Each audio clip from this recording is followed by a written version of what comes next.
Muy buenas a todos. Bueno, ya estamos en el cuarto y último día del evento. Hoy, bueno, pues tenemos que batallar con la final del Mundial que aún no ha terminado. Entonces va a haber mucha gente que va a estar ahí viendo la final.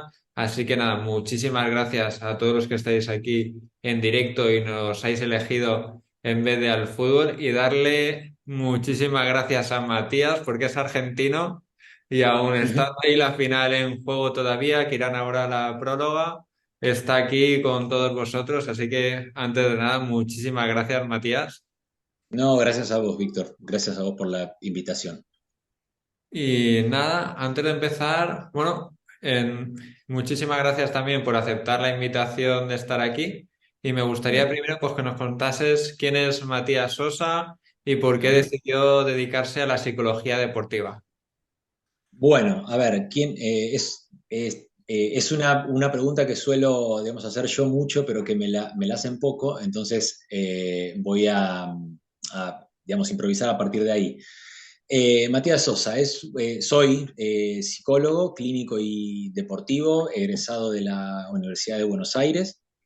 Eh, Me especializo en todo lo que tiene que ver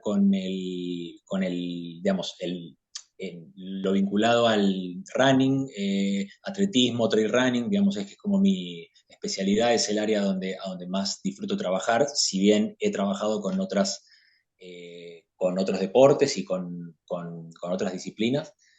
Eh, bueno, mi trabajo suele estar vinculado bueno, como ya hemos sabido, a la práctica, a la psicología deportiva.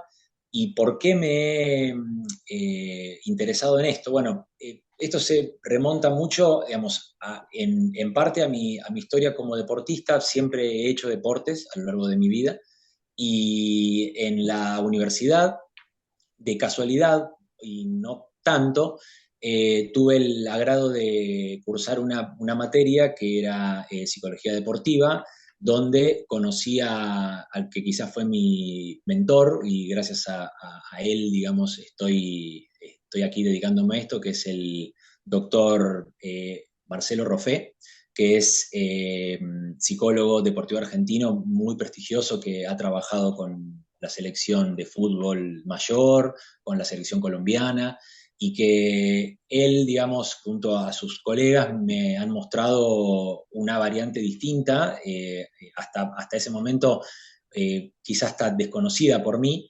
y a partir de ahí fue como un amor a primera vista y me he dedicado a eso, digamos, o sea, aparte a la clínica propiamente dicha, eh, desde ese momento, desde el año en que he egresado, me dediqué a esa área y bueno, al día de hoy la sigo practicando. Muy contento y súper agradecido a Marcelo. Si, digamos, algún día escucha este video, va a saber lo que significó para mí, para quizá muchos otros colegas.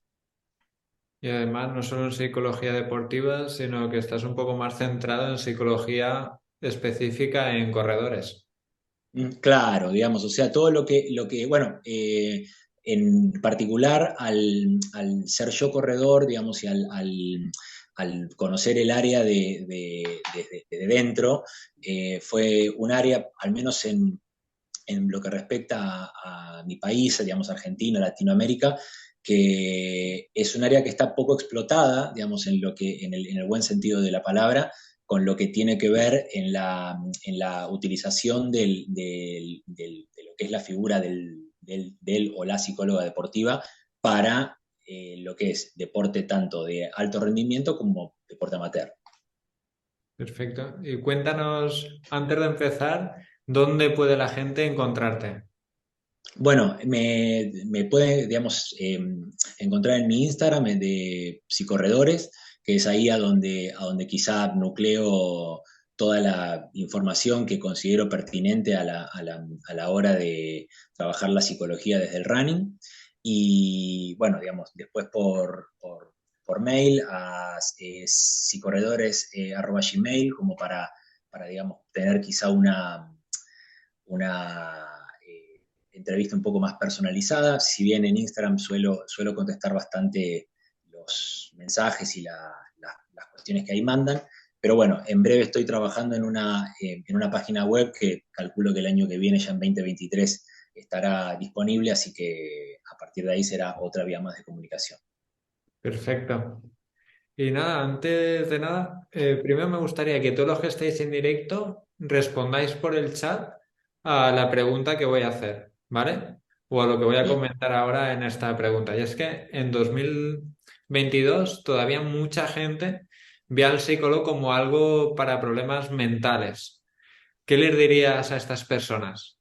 ¿En qué te puede ayudar un psicólogo deportivo a un corredor de fondo? Bueno, hay una cuestión que es un mito que por suerte, que se ha ido, digamos, que ha ido perdiendo fuerza con el paso del tiempo, que tiene que ver con esta cuestión de la psicología ligada a la patología y no a la potenciación de habilidades y recursos. Creo que, bueno, digamos, esto ha sido siempre así, calculo que en España también, porque, digamos, hablo con bastante colegas de esa zona y me comentan que está como muy instalado desde hace muchísimo tiempo este tema de la aparición del psicólogo ante una emergencia, digamos, ante lo que se considera el problema ya instalado y no sobre una cuestión preventiva o precautoria, digamos, de lo que tiene que ver con, con las habilidades a trabajar en pos de los diferentes objetivos. Creo que esa es como el mayor cambio que hubo en este último momento y creo que fue un cambio un poco azaroso, si se puede decir, después de lo que significó la pandemia, a donde, a donde muchísima gente se encontró, digamos, en una situación previa a eso, a ese periodo de confinamiento, se encontraban con sus vidas quizá tranquilas, realizadas, y a partir de esa situación empezaron a notar que, digamos, había muchos factores que se estaban descuidando o que la pandemia y el confinamiento eh, han agudizado, por decirlo de una forma. Entonces, creo que eso fue una gran ayuda para darnos cuenta que no necesariamente tenemos que consultar a un psicólogo cuando tenemos un problema, sino que puede ser digamos, una ayuda o una compañía en diversos momentos de la vida.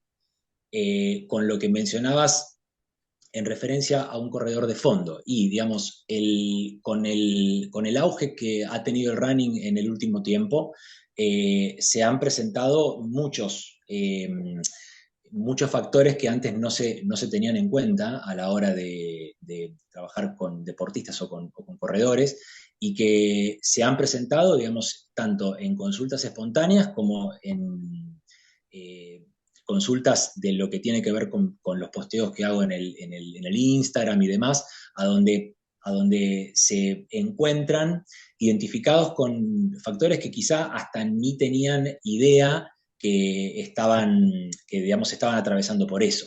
Entonces, da la pauta de que es un área que digamos, tiene mucha tela para cortar, por decirlo, digamos, usando una frase que nosotros usamos mucho, en lo que tiene que ver con la preparación psicológica de los atletas, de cualquier nivel, porque últimamente ha habido, digamos, como un despegue muy grande de lo que se conoce como la masa crítica, digamos, de mucha gente pre y post pandemia que ha utilizado el running como como una vía saludable y deportiva vinculada al deporte y que eso ha traído también como mayor nivel de consultas. Y eso creo que la psicología, o en este caso la psicología deportiva, puede darle una mano muy grande a un corredor o a una corredora, primero y principal para poder determinar qué tipo de atleta es, ¿sí? Porque eso creo que hay como un gran desconocimiento en eso, digamos, yo creo que salir a correr no necesariamente quiere decir que te desarrolles o no como un corredor. O sea, digamos, el correr es una habilidad que todos tenemos. El hacer una disciplina a partir de eso ya es algo puntual que tiene que ser trabajado en el caso por caso. Y ahí se irá viendo quizás las cuestiones singulares que tenga cada deportista dedicado al running y que después de un tiempo lo siga haciendo, básicamente. Eso es. Mira, por ejemplo, Alberto nos pone que nos puede ayudar en motivación, gestión del estrés durante el entrenamiento, la competición. Joseph, todos deberíamos visitarlo de vez en cuando, igual que vamos a nuestro médico habitual. Mika, yo ¿Mm? voy. Si vamos al fisio, al gym o empezamos con un entrenador, ¿por qué no ir al psicólogo? Bueno, eso es otra de las cosas que creo que está en consonancia con esto, que o sea, se sigue viendo a la salud mental como algo aparte de lo que es la salud. Digamos, si la salud es una cuestión holística, digamos, es un equilibrio que implica todos los factores. Y como uno considera que hay áreas que son a esta altura del partido son inamovibles en lo que tiene que ver con la práctica deportiva, como puede ser la nutrición, fisioterapeutas, médicos clínicos y demás.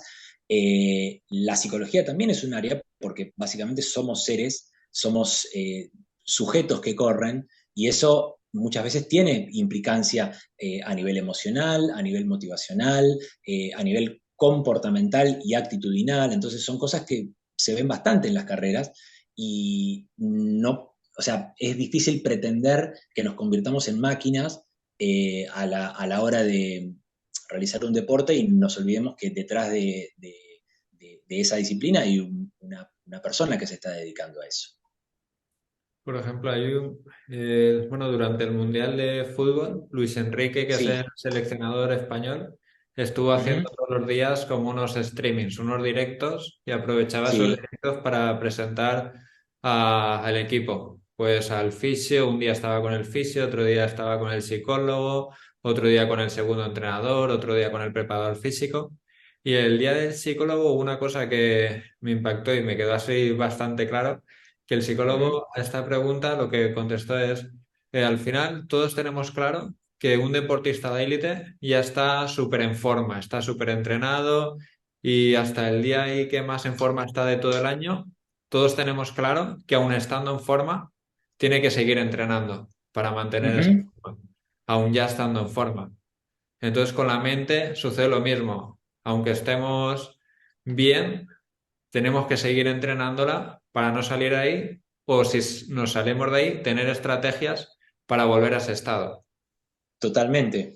Una de las cosas que se ve mucho, digamos, y creo que es digamos, que apoya esta idea, es el hecho de que todo deportista, por ejemplo, la selección española, la selección argentina, por ejemplo, de fútbol, estamos hablando de deportistas a nivel elite, lo que digamos, si hay áreas, por ejemplo, como tiene que ver con cómo se alimentan en el mundial o qué cosas hacen para mantener su estado físico en los entrenamientos, si vemos que esas personas solo hagan lo que se les requiere para la tarea, es decir, que por ejemplo un día solo se alimenten bien previo a un partido o que solo un día hagan un entrenamiento específico y olvidar todo lo que sucede en la semana, vamos a tener deportistas desequilibrados. Entonces, es como que si logramos disciplina alimenticia, disciplina física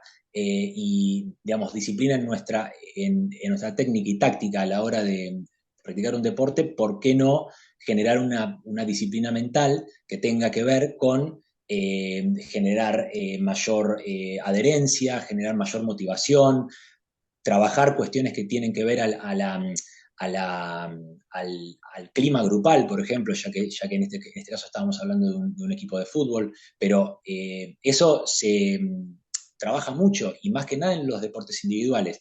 ¿Por qué se piensa que el tenista, por ejemplo, sí requiere de una concentración y una motivación y la presencia de un psicólogo deportivo en el equipo y no un corredor, por ejemplo? ¿No? Es como es un sinsentido si se plantea de ese lado. Por Así que yo ejemplo, creo que, sí, discúlpame. No, que por ejemplo, aquí en España, con Rafa Nadal, pues todo el mundo tiene súper claro que la diferencia entre Rafa Nadal y todos los demás tenistas es su mentalidad, todas las rutinas que tiene, cómo mantiene la concentración durante todo el partido, que no se va en ningún momento, en los puntos clave, rinde al 100%. Ahora hay una deportista de bádminton que se llama Carolina Marín, que ha sido, Sí, si no me muy equivoco, conocido. 2 veces campeona del mundo, una de las Olimpiadas, contra todas las que hay asiáticas, siendo aquí en España un Sí, deporte minoritario, igual todo el mundo tiene claro que les está ganando a base de mentalidad, pero aunque lo vemos ahí, que sí que tiene resultados, como deportistas no le damos la importancia y no trabajamos eso. claro, bueno, y tiene que suceder esto, que un deportista reconocido o una deportista reconocida avale la presencia del psicólogo en su equipo o en su plantel, para que a partir de ahí se crea la posibilidad de que es útil esa presencia, cuando en realidad digamos, debería ser algo, a mi criterio, completamente normalizado, verlo como una inversión y no como un gasto o como un costo a la hora de preparar deportistas. Yo creo que lo que mencionaba Luis Enrique en relación a esto es que todas las personas que van a jugar un mundial, todas las personas que van a correr una carrera en el nivel que sea, tienen algún tipo de preparación física acorde y esperable al objetivo que tienen. Entonces, si, digamos, yo no creo que ninguna persona va a ir a correr una ultramaratón de 100 kilómetros sin tener un recorrido previo o un entrenamiento específico para poder lograrlo. Vale, Entonces, vale. hay, está más que claro. Entonces, si yo presento esa idea y la tomo como algo válido, ¿por qué no voy a tomar la idea de que puedo preparar un poco mejor esa carrera y generar una diferencia que quizás sea en momento sustancial? ¿Por qué? Porque todas las personas que están ahí van a estar entrenadas de igual forma o de forma más o menos similar. Pero los que logren o las que logren una diferencia serán los que tengan ese plus a la hora de saber gestionar mejor el cansancio, el tener recursos de afrontamiento, el saber concentrarse en momentos a donde la situación se torna específica. Recién mencionabas lo de Nadal, que es, bueno, que creo que es como el ejemplo, digamos, que el ejemplo fácil, que muchas veces, digamos, usamos, pero creo que es válido hacerlo. Todo ese ritual que él hace al momento digamos, efectuar los saques y demás, los servicios, es algo que está completamente estudiado, o sea, tiene una finalidad de que él, digamos, no juegue un partido que le puede llevar 3 o 4 horas jugar, sino que juegue una sucesión de puntos a donde él en cada punto empieza y termina de la misma forma. Eso le va generando digamos, una concentración, una atención y un mindset, como se suele utilizar en psicología deportiva, como para que él esté en el tiempo presente y no piense en los puntos que le faltan ganar ni en los puntos que ha ganado o perdido previamente.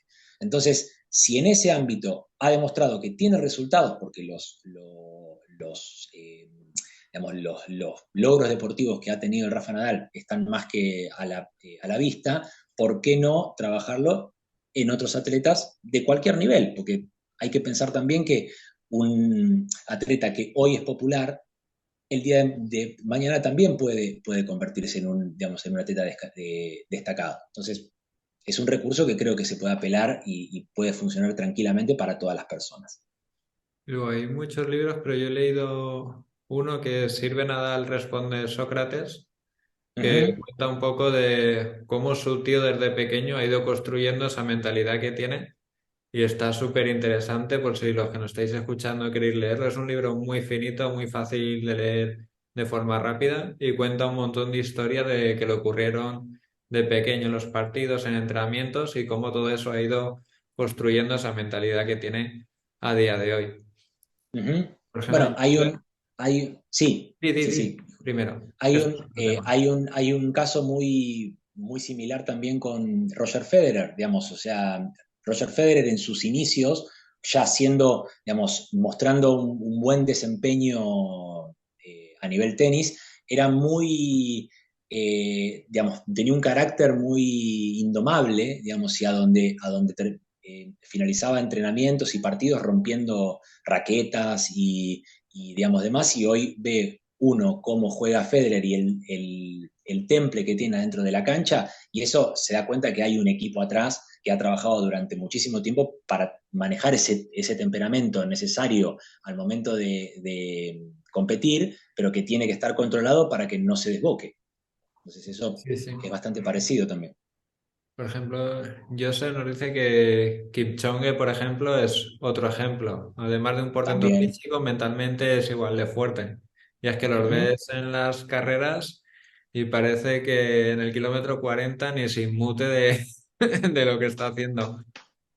Aparte de sus condiciones innatas y que eso es, digamos, innegable en lo que tiene que ver con digamos, mantener esas velocidades durante una maratón, es una persona que desde lo anímico está muy enfocado en lo que está buscando y tiene una personalidad quizá que acompaña mucho ese desempeño. Uno lo ve en varios momentos de la carrera con una sonrisa en el rostro y eso uno no puede, o sea, es medio como injusto pensar que eso lo está haciendo solo porque se divierte corriendo o porque está por lograr un récord mundial. Lo está haciendo porque eso implica una preparación y unos resultados que se han visto a lo largo de muchas competiciones y eso va generando una adherencia y una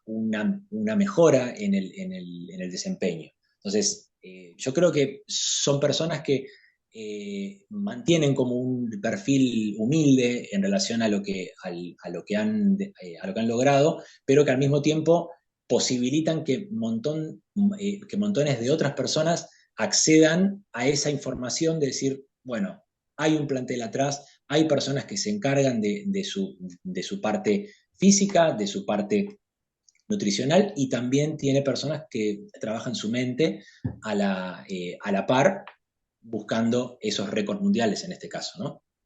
Por ejemplo, en la última edición de este evento tuve la suerte de tener aquí a Pau Capel y a Seila Vilés, que bueno, Pau Ujú. Capel ganador del UTMB, Seila Vilés fue su campeona del mundo de trail y qué Sí. casualidad que los dos contaban con psicólogo, además de nutricionista, varios entrenadores, no un entrenador, varios entrenadores, fisio, Ujú. podólogo, todo un equipo detrás, que solo vemos al corredor ahí y creemos que en trail no hay profesionalidad, pero luego hablas con ellos y hay un equipo brutal detrás y al final Ujú. los resultados son por algo. Claro, lógicamente.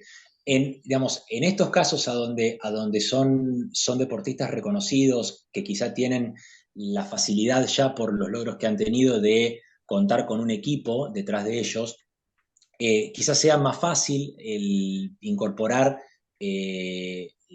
nuevas figuras que puedan brindarle, digamos, algún aporte a su desempeño. Pero esto se puede lograr también sin tanta infraestructura. Yo creo que, digamos, muchos de los atletas con los que trabajo son, a ver, que si bien tengo varios pacientes que son atletas de élite digamos, tienen un buen desarrollo a nivel competitivo y que, digamos, eh, participan de torneos en varias partes del mundo. Hay otros que quizás no, pero el approach que tienen hacia la, digamos, hacia la mente o hacia la posibilidad de trabajar la psicología digamos, en su disciplina, los ha hecho mejorar un montón. Entonces, no necesariamente hay que invertir un dineral o tener un gran equipo atrás, sino con saber utilizar determinados recursos de una forma inteligente, puede ir generando resultados positivos. Sí, sí. Y luego, por ejemplo, como entrenador me encuentro a muchos corredores populares, ¿vale? Que se ponen muchísima presión a ellos mismos antes de una carrera y que durante la carrera, pues sobre todo en larga distancia, siempre van a surgir imprevistos. Es difícil que en una carrera de 100 kilómetros, por ejemplo, no tengas algún momento duro mentalmente y no saben cómo gestionar eso correctamente. ¿Cuáles son Mm. los principales así problemas que te encuentras con corredores de fondo cuando acuden? Bueno, el primero y principal es el que mencionaste, que es la presión excesiva ante los desafíos que se van planteando. Eso creo que es como, digamos, digamos, ocupa el lugar uno del top. Eh, Luego tiene, digamos, hay como mucho temor a fallar. Hay, digamos, hay como que está muy vinculado con lo que se conoce como el pánico escénico a veces, pero que está linkeado a la idea de que una carrera o una competición tiene que ser sí o sí algo a realizar bien, digamos. O sea, uno entrena, practica y aprende y tiene que mostrarlo al 100% digamos, en una competición. Entonces, eso digamos, va generando como una presión excesiva, innecesaria, y que eso trae consecuencias. ¿Por qué? Porque eleva mucho los niveles de activación, hay ansiedad, acaba de ser un gol Argentina, así que Eh, no lo puedo creer. ¿De Así que quién? bueno, no lo pude ver, vi que hubo un gol medio raro a último minuto, pero bueno, hay que, hay que ver qué sucede todavía porque no hay que cantar victoria. Así que bueno, esta presión, creo que otra de las cosas que sucede mucho, Víctor, es el tema de la exposición. O sea, hay como muchos, hay como un ente que, digamos, a veces que sobrevuela en las carreras, que tiene que ver con lo que el resto de las personas espera Van a de pensar de ti. nosotros, o lo que uno proyecta, mejor dicho, en eso, porque quizá no somos tan importantes. A veces uno piensa digamos, tiene que rendir mejor de lo que se espera. A veces hay presión interna desde los running teams o desde ver a un compañero o una compañera que anda mejor que nosotros, entonces es como que nos ponemos como una presión extra para poder rendir más y ser mejor aceptados digamos, en esos grupos o en competencias. Y eso creo que es un error, es algo que hay que ir modificándolo. Eh, Nos dicen que ha sido de otra, Messi. sí, Que nos claro, dicen sí, que ha sido sí, de ahí, Messi. digamos, ahí lo vi, ahí lo vi, ahí lo vi. Era necesario, pobre, sobre todo en este último partido. Otra de las cosas que veo, digamos, como una consulta recurrente que sucede en esto que recién mencionabas, es esta cuestión, como esta tendencia como a deshumanizar al deportista. O sea, el deportista no tiene que pasarle nada al corredor, no tiene que tener ninguna emoción dando vueltas, no tiene que estar 100% en control sobre todas las situaciones que le suceden, y eso es una gran falacia, porque es pretender que en nuestra vida cotidiana ningún problema, ninguna situación externa o interna nos pueda llegar a modificar algo. Entonces, uno, por más que haya entrenado y que tenga la mente puesta y el físico puesto en la competición, hay un montón de factores impredecibles que pueden o sea, afectar ahí. Y creo que eso el psicólogo deportivo le da como un marco al atleta para entender que hay un margen que está por fuera de nuestro control y que es necesario saber que está ahí, presente, no el hecho de negarlo y de invisibilizarlo todo el tiempo, ¿no? Es como que esta idea de que si voy a correr 100 kilómetros no me tiene que doler nada. No, al contrario, te va a doler todo. El tema es cómo vas a gestionar ese dolor en determinados momentos de la carrera para que no te imposibilite terminarla o abandonar tempranamente. Entonces, no, y digamos, entrenar, mejor dicho, la habilidad para que esa situación no nos tome desprevenidos. Quizá esa es como hay pequeños factores o pequeños eh, detalles que sirven o que son de mucha utilidad para encarar digamos, estos entrenamientos mentales. Y luego, respecto a lo que has dicho de la presión que nos ponemos, sobre todo por el qué dirán, como que Sí, en la sociedad en la que vivimos ahora, por las redes sociales, eso hace que eso se potencie todavía ese aspecto más negativo. totalmente. Hace un tiempo hice un vivo con un psicólogo deportivo español eh, y, digamos, o sea, hablábamos sobre esa cuestión también, de que eh, tanto para las redes sociales como para los mismos deportistas, al menos algunos, no voy a decir todos, nos quedamos con esa foto, digamos, de lo que es la persona cruzando digamos, la línea de llegada, la medalla, nos ponemos como que eso es el deporte o eso es a lo que hay que aspirar. Y yo creo, yo tengo un dicho que es la medalla nos la ganamos en los entrenamientos. Uno va y solamente la retira en la carrera, sea el puesto que sea. Entonces, yo creo que esa presión, digamos, de que solo replicamos en redes lo que tiene que ver con el buen rendimiento, con las buenas carreras, con las buenas sensaciones, hace que se genere una falsa creencia de lo que implica el proceso deportivo para poder llegar a esa meta. Es un proceso totalmente sinuoso, a donde va a haber momentos de muchísimo bajón, va a haber momentos de De mucha subida. claridad, y eso impacta en los entrenamientos de la misma forma que eso impacta en una carrera. Pretender que no pase es convertirnos en robots y creo que nadie desea eso. Sí, yo intento con los corredores que entrenamos, intento meterles eso en la cabeza de que lo importante es que el día de la carrera tú llegues con la seguridad de que puedes conseguir esa marca. Ejemplo, llevas 6 meses preparando para conseguir bajar de 3 horas en maratón.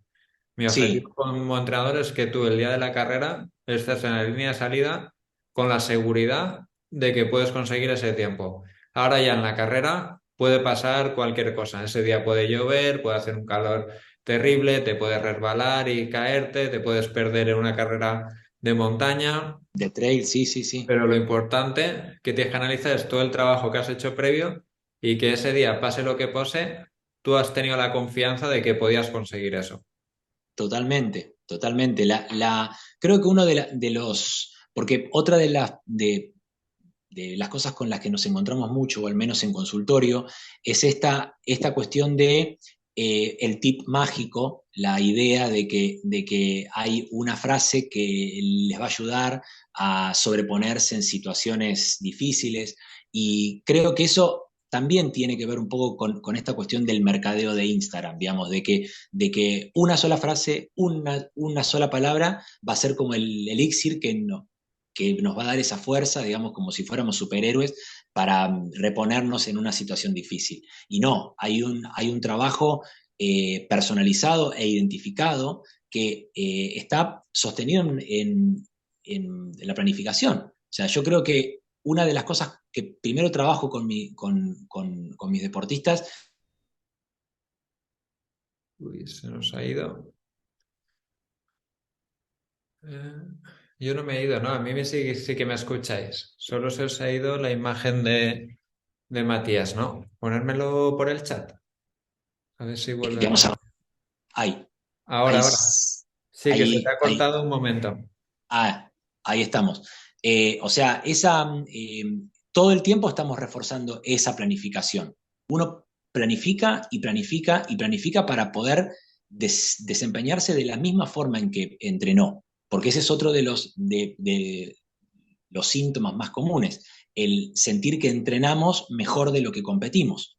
Y eso creo que justamente a ti como entrenador y digamos a mí como psicólogo deportivo, de nada me sirve encontrar a una persona con la que he trabajado para que corra una maratón en 3 minutos 40 al kilómetro, que el primer kilómetro salga a 2 minutos 50. O sea, uno puede entender que hay adrenalina, uno puede entender que hay un montón de cosas que influyen, pero no al punto de que se eche a la basura una planificación, ¿no? Sí, sí, Creo que eso es lo más importante de todo. así es. Y ese es, bueno, el saber controlarse en esos momentos. Ujú. Claro, o sea, bueno, el trabajar también lo que es la, mm, esta gestión emocional que muchas veces encontramos de lo que son las fallas al momento de autopercibirnos también. ¿Por qué? Porque cuando uno habla y dice, ¿cómo logro estar concentrado durante 10 horas de carrera, 12 horas de carrera? Y pensar que vas a estar las 12 horas concentrado es una quimera. O sea, Posible. es algo que va a haber momentos a donde la mente se vaya, va a haber momentos a donde te juega una mala pasada, y el tema es darnos cuenta, por ejemplo, hay una técnica muy simple que es uno se concentra al mismo momento en el que se da cuenta que está desconcentrado.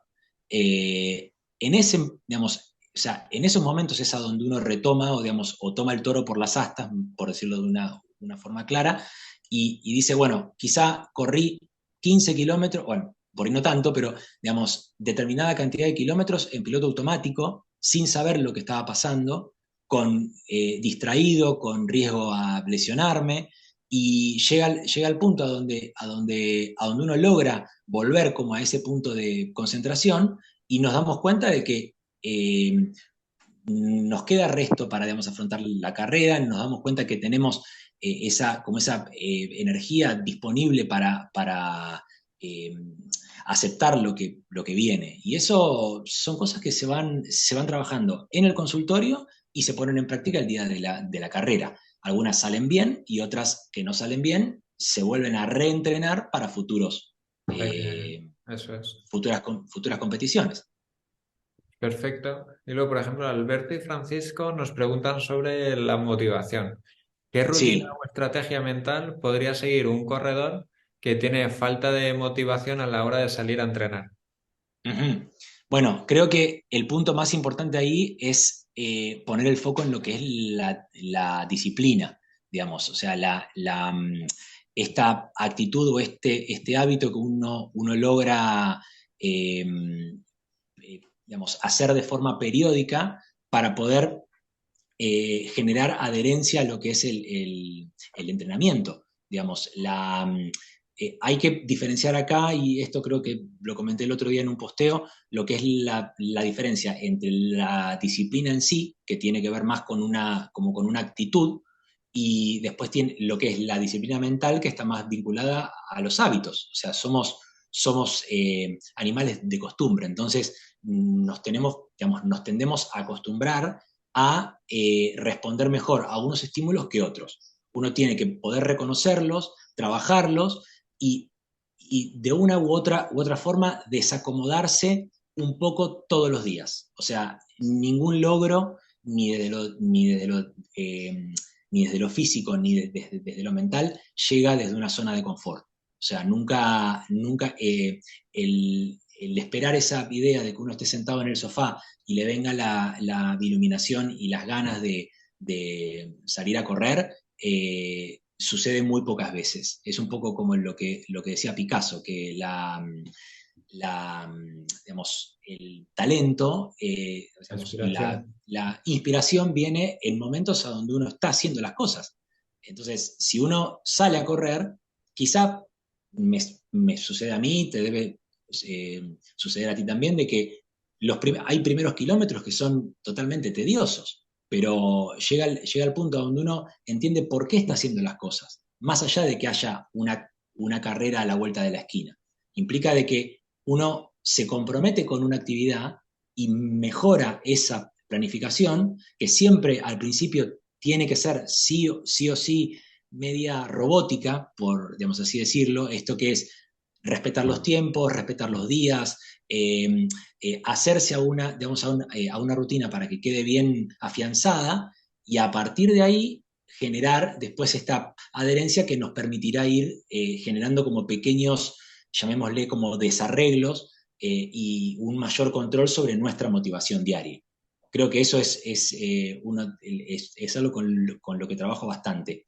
El aprender a tolerar la frustración, sobre todo en los primeros meses de entrenamiento, digamos, el que las cosas no nos salgan bien e igualmente que no encontremos el tiempo que queremos o la cadencia o las sensaciones, es sostenerlas, sostenerlas y sostenerlas y cuando las tiene que sostener, seguir sosteniéndolas un poco más. Es una perseverancia necesaria, digamos, a la hora de entrenar. Muchas veces no nos apetece salir a entrenar, pero una vez salimos a entrenar y terminamos ese entrenamiento, sí que nos sentimos mucho más contentos por haber realizado ese entrenamiento. Entonces, ya Claro. sabes que aunque te cueste el salir, sabes que después te vas a sentir mucho mejor porque has salido. Entonces, también el Uh-huh. pensar en eso.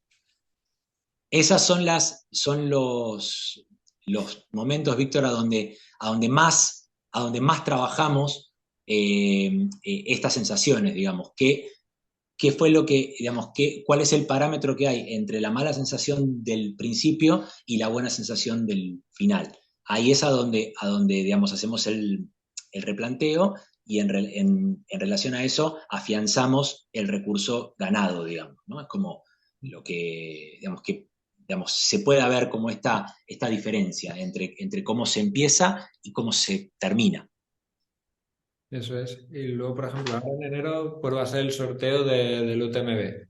Y claro, desde Sí. enero hasta agosto, que es el UTMB, son 8 meses. Al final, sí, nos apuntamos a una carrera que nos motiva, que es un gran reto, pero por medio hay 8 meses de camino, que es un espacio muy largo, está muy lejano y entonces, como que plantear pequeños, ¿cómo opinas de plantear pequeños retos durante esos meses que no tienen que ser competiciones? Porque siempre pensamos en carreras, sino, por ejemplo, pues ahora en febrero tengo que haber mejorado mi consumo máximo de oxígeno X segundos por kilómetro. En abril tengo que haber mejorado mi umbral anaeróbico X. Y así ir creando mini objetivos para mantener ese foco y esa motivación durante todos los meses. Ujú. Claro, bueno, yo lo que plantearía ahí en el caso de inscribirme o apuntarme a una carrera que faltan 8 meses es trabajar mucho con el deportista lo que va a venir después de esos 8 meses. Porque si uno plantea un objetivo que es como el gran objetivo del año y después digamos, y pone muchísimo ímpetu y muchísima dedicación en ese objetivo, lo que va a venir después depende de cuánta sea tu adherencia al deporte en relación a cómo te fue en la competición. Si, digamos, tuviste un buen resultado, es un premio a seguir participando. Si tuviste un mal resultado, hay gente que lo toma como un empujón, como una revancha, y hay otras que siente que ha fracasado a nivel deportivo porque le dedicó 8 meses a una competencia en la cual no le fue bien. Entonces, el tener como esa perspectiva facilita y habilita mucho a los atletas a saber qué es lo que viene después, para qué nos preparamos. Básicamente, ¿por qué corremos? No, ¿para qué corremos? Y aunque salga ese objetivo bien, yo me encuentro también con mucha gente que llega, ponemos otra vez el ejemplo del UTMB, consigue ese gran objetivo o el maratón X, consigo terminar esa carrera con el tiempo que tenía, todo perfecto y aquí termina mi entrenamiento. Claro, Se tiran, como ya he cumplido ese objetivo, ya no tengo otro objetivo más y se tiran 2, 3 meses sin entrenar. claro, bueno, y eso genera que todo lo que se ha hecho bien durante un año, lo que es para rescatar durante ese tiempo, uno lo tira a la basura. Y, digamos, después cuesta el doble volver a retomar, volver a motivarnos, a disciplinarnos, y eso creo que influye mucho, digamos, a nivel mental en nuestra, digamos, y a nivel psicológico, el no tener, digamos, como esa constancia al momento de practicar un deporte, más allá de las competencias que uno tenga. Hay gente que es como que mantiene muy viva la llama de lo que es de lo que se conoce como de motivación extrínseca, inscribiéndose a carreras todo el tiempo, digamos, o sea, como que esa va a ser la zanahoria, digamos, en el palo que nos mantendrá motivados. Y no, o sea, lo que estamos haciendo ahí es tapar, digamos, una carencia de adherencia con una disciplina. Entonces, eso hay que plantearlo también, aparte del riesgo de lesión que eso implica, ¿no? Digamos, el correr 20, 25 carreras al año cuando sin ser deportistas de alto rendimiento, ¿no? Ahora Mika, por ejemplo, ha comentado eso, que ella se apunta durante el año a circuitos de carreras para estar todo el año con esos pequeños objetivos. Ujú.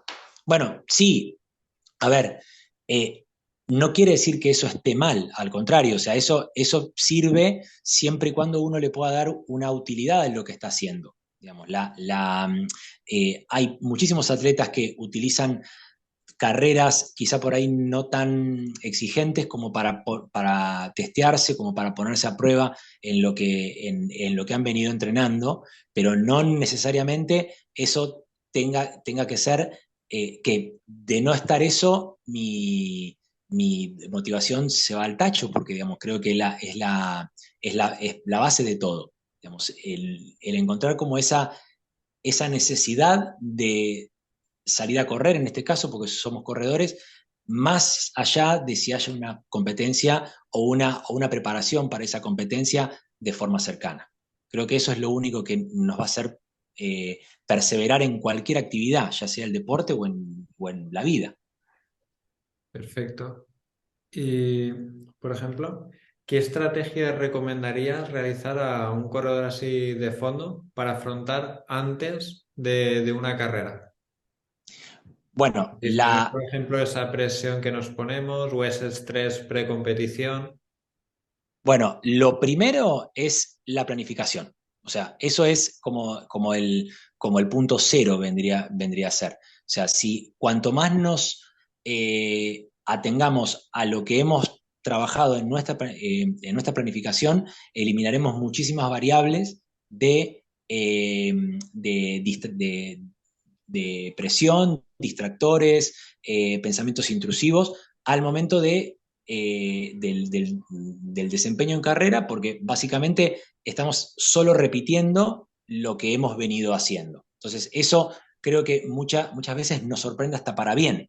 Uno quizá por ahí logra mejores resultados cuando sabe que tiene la seguridad de que ha respetado para lo que ha entrenado. Y eso creo que es como digamos, el primer paso vendría a ser en la. El En, sentirte en el- preparado para ello. claro, digamos, o sea que esa planificación sea el norte de nuestro desempeño, ni más ni menos, ni más ni menos. Después, otra de las cosas que es importante, que eso también se trabaja mucho en lo que es psicología del deporte, es reconocer cuál es nuestro nivel de activación. Creo que ese es algo muy importante al hecho de entender por qué, digamos, cuándo estamos activando de más o cuándo estamos activando de menos, eh, eh, como puede ser, por ejemplo, en la línea de salida. Uno ve un montón de gente que está hecha una bola de nervios y uno dice, esa ansiedad, ese nerviosismo, tranquilamente puede ser potenciado para que nos vaya mejor en la carrera. Sin embargo, hace que haya personas que incluso tienen mini ataques de ansiedad o mini, digamos, episodios ansiosos al momento de salir a correr que impactan muchísimo en los primeros kilómetros y ni hablar después de una distancia considerable de lo que digamos en una competición. Entonces, creo que eso tiene que ver mucho también con aceptar y conocer nuestra capacidad para relajarnos. Cómo relajarnos o cómo activarnos, mejor dicho, en el punto óptimo, digamos, en base a lo que nosotros queremos dar como deportistas digamos, en una carrera. A mí, por ejemplo, me ayuda mucho simplemente el hecho de calentar dentro de una carrera. ¿Ves? Por ejemplo, aquí Totalmente. esta mañana he hecho una carrera y es que pues de 600 personas te diría que el 20% habrán calentado, el 80% habrán ido directamente a la línea de meta. Y simplemente el Ujú, hecho de estar 20 minutos con tu musiquita, haciendo el calentamiento correctamente, empiezas a correr, empiezas a tener esas buenas sensaciones, eso hace que todos esos nervios precarrera vayan bajando. Simplemente el hecho de ujú. calentar antes de la carrera. Ya no por el Bueno, hecho de que va a ser mejor, porque vas a salir más activo esos primeros kilómetros, te vas a notar con muchas mejores sensaciones que si sales de parado completamente, además te va a ayudar a disminuir ese estrés. totalmente.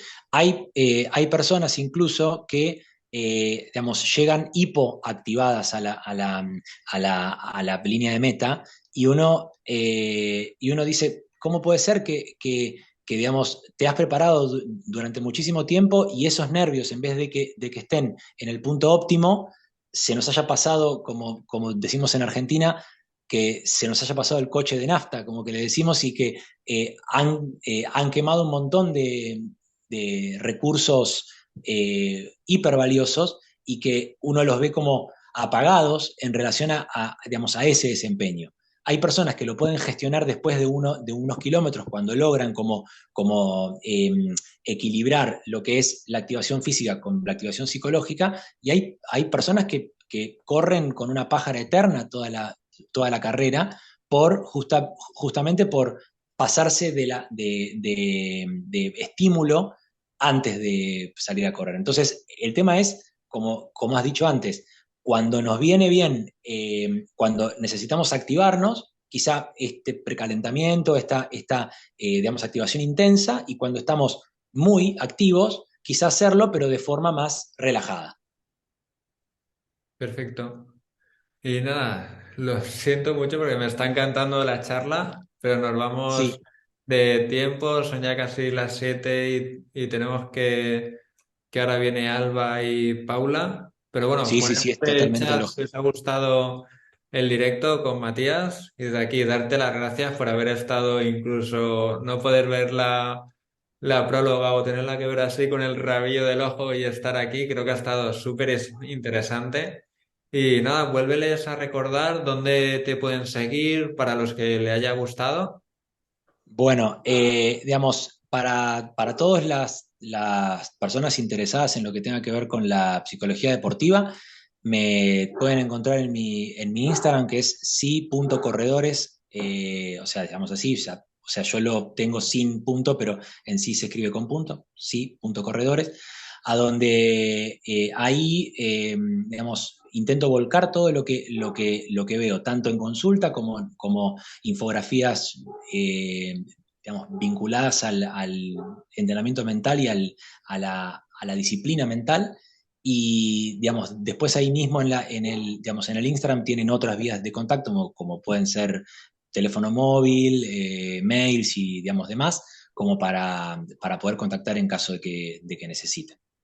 Perfecto. Mira, Mika te dice que muchas gracias. Joseph, me ha encantado. Javier, genial. Mike, sí, ha estado interesante. Muchas gracias. Jordi, muy interesante. Charlotte, top.